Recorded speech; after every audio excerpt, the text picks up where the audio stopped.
Hey everyone, and welcome back to my channel JessChillinAbout.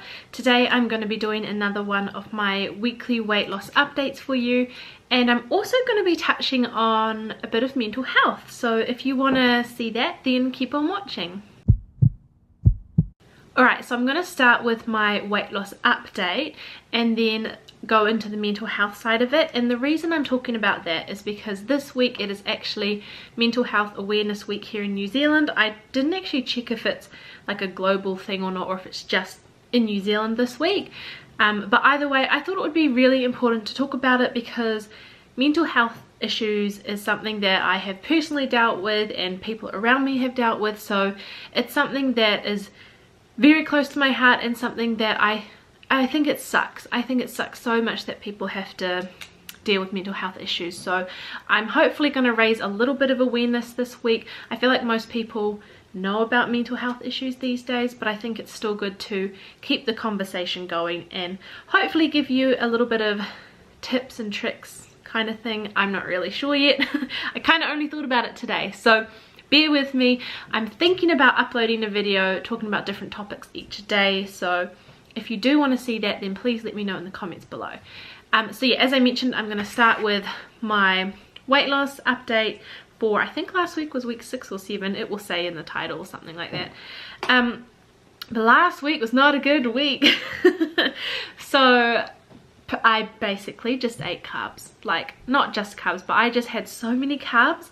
And because I haven't had much carbs in the last month, it was just, my body, I think it just reacted to it, and it's just, I felt so groggy and sluggish, but I just kept eating carbs. And so as a result of that, I put on weight last week. I put on 600 grams, which means that my overall weight loss is back up to minus 2 kg. So I've still lost 2 kgs in total, but I put on 600 grams last week. So I'm gutted, but at the same time I kind of feel like I don't care, which is not a good thing. I don't know what it is, like I don't know if it was the carbs or whatever, but I'm just like, oh well, which is not good. So yeah, it makes it more real when I have to tell you guys about it. So hopefully that will give me the boost I need to get back into it and make this week better. I very much am having a roller coaster. I feel like, thinking about it now, I've had really good weeks and then like average and then good again and then average, and then it's just like, it's a roller coaster. So that makes me feel better actually. In terms of my steps, so I did 48,426 steps last week, which averaged 6,918 steps a day, which again is well above my average goal of 5,500. And my shins are definitely feeling a lot better, but I also didn't play tennis in the weekend because I went fishing instead, so that's probably why my shins are still feeling better. But yeah, those are kind of my 2 biggest or 3 biggest updates. So I put on weight, my diet wasn't too great, but the thing is I wasn't eating anything crazy. I just had pasta and stuff like that. So yeah, it was just going back to what I used to eat, and I just couldn't deal with it. Like I just felt so shit. So yeah, I'm definitely already back eating a lot better, and I can definitely tell the difference. So yeah, that is definitely a goal for this week, is to eat a lot better and just continue to keep on moving. And I've been finding that hitting my steps and all of that, it's getting so much easier because I'm just like, the habit of actually just getting up and moving more on the day and doing more steps, it's like it's really kicked in. So yeah, I'm really happy about that. So yeah, the next thing I'm just going to leave that as the update because I don't want this video to be too long, and I also want to talk about the mental health side of it. So each day, if I do it each day, I want to talk about a different topic. And so to coincide with my weight loss journey, I thought today I would talk about how exercise and being active and physical can help with mental well-being and mental health. Sorry if the camera angle has moved, I bumped it, so I've just tried to kind of put it back where it was. But yeah, so I guess to start with physical health, how physical activity can help with your mental health. For me personally, things that I've struggled with in the past has been both depression and anxiety, and for myself I truly feel that exercise has helped with that. And there is so much research proving this. Like, it's not just me saying that it's helped, like there's so much out there that kind of explains how it helps, and it goes into the details of like the chemicals and hormones and all that kind of stuff that happens in your body. But in a general sense, physical activity, it boosts so many positive things in your body. It just is so stimulating for your brain as well. It's just, there's so many reasons why it helps with your mental well-being, and I don't want to go into too much detail on that because I feel like I'm just going to bodge it.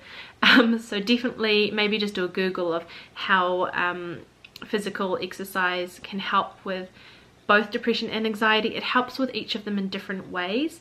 I guess an example, I'll use anxiety, but I don't want this to seem too like more simple than it is, but on a real basic level, pretty much some of the symptoms of anxiety is like your heart racing, and it's releasing all the negative chemicals and hormones and that kind of thing.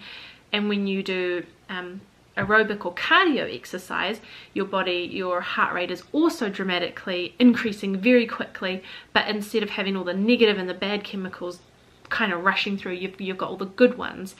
And so if you suffer or struggle with anxiety and you start doing like cardio or things that make your heart rate go up, releasing the good hormones and chemicals, I can't remember exactly how it works, but basically your body or your brain, because your brain is amazing, kind of starts to correlate the two with each other. But because of all the good chemicals and stuff that's being released, see, I don't want this to sound wrong, but it kind of lessens the intensity of the feeling of anxiety because your body is getting used to your heart rate just all of a sudden going up. So another way that you can use physical exercise or activity to help with your mental well-being is make it social. Have people do something with you. That way you can turn a social activity and being with people and making you feel good into exercise. So for example, as I've mentioned, every fortnight I play tennis with Steph, my sister, Trav, and my cousin Andrew, and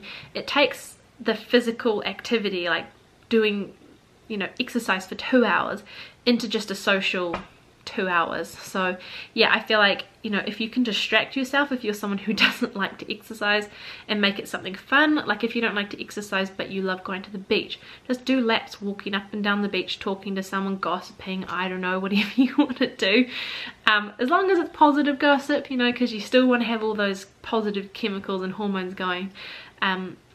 It can really help. So along with the positive side of it, make sure that you're in a positive environment. So again, do you like listening to music? If so, when you exercise, listen to music. Do you like to dance? Maybe try Zumba, or if you like to meditate, there's so many different meditation things you could do, or even try a little bit of yoga or something like that.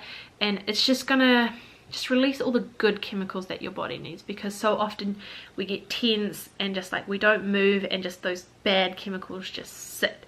And by doing exercise, it just kind of releases all the good stuff, your blood starts flowing, and it just kind of refreshes you and stimulates all the good things. So yeah, I'm sorry if that was a bit shit, but hopefully it's given you some ideas of what you can do to get moving.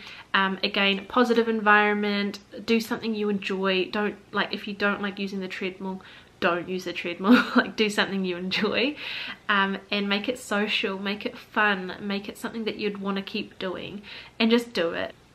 And hopefully if you just start moving a little bit more, you can slowly increase it, like what I have been doing. It doesn't happen overnight. I think it's something like 28 days or 30 days or something to make a new habit. So for me, it's just getting up and moving. It's now just become a habit, and I just want to keep moving more and more. So yeah, that's kind of my little update.